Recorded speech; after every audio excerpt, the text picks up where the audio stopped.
Hever Castle in Kent. In the 16th century, it was home to a girl whose life would change Britain forever.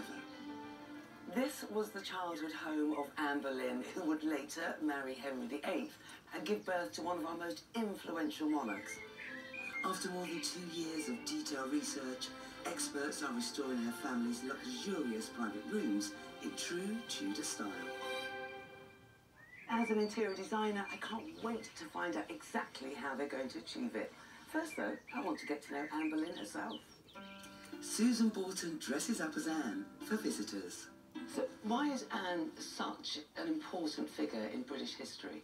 Well, she's, of course, the second wife of Henry's 6 wives, and in order for Henry to be free to marry her, he had to end his marriage to his first wife, Catherine of Aragon. He was fully expecting the Pope to grant him an annulment, but that was refused. Henry decided to break away from the Catholic Church and start his own, the Church of England. But Anne didn't give the king the male heir he wanted, and ultimately, Henry had her beheaded. One of the greatest ironies of history is that she gave birth to one of the greatest monarchs England has ever had, Elizabeth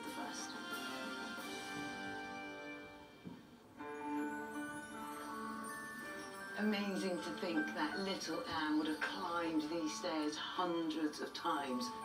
And at the top today, 21st century painters are decorating in 16th century style.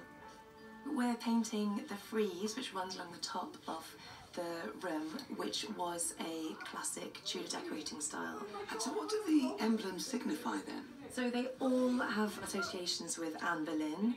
The white falcon was her emblem, and then the red and white Tudor rose is Henry VIII's emblem. So having that in their room would show the Boleyn family's loyalty to the king.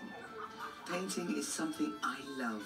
There would be 3 lines this way and then 3 lines the other way. So, I can't pass up the opportunity to leave my mark. Sure you trust me? Definitely.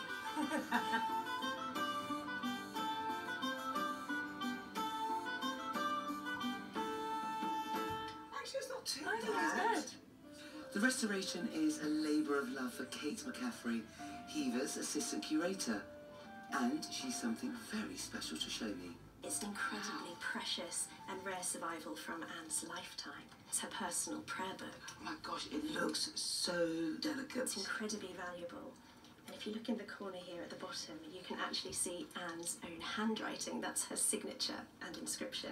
Faded though it is, but you can see her writing. Yes, I think it's really the closest you can feel to Anne Boleyn today. Her DNA is literally all over these pages. Wow, that's giving me goosebumps. Vivian Swapbridge is working on the room Anne would have slept in as a child. This fabric, this is not just your, polycotton mix. This is Absolutely not. 100% wool. Yeah, and it hangs beautifully as well, It doesn't drapes beautifully, yes.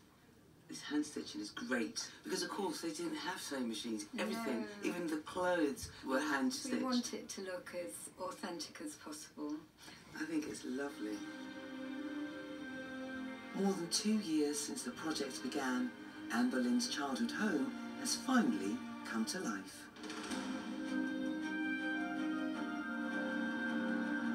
The frieze is now complete and the wall hangings are in place. The beds have been dressed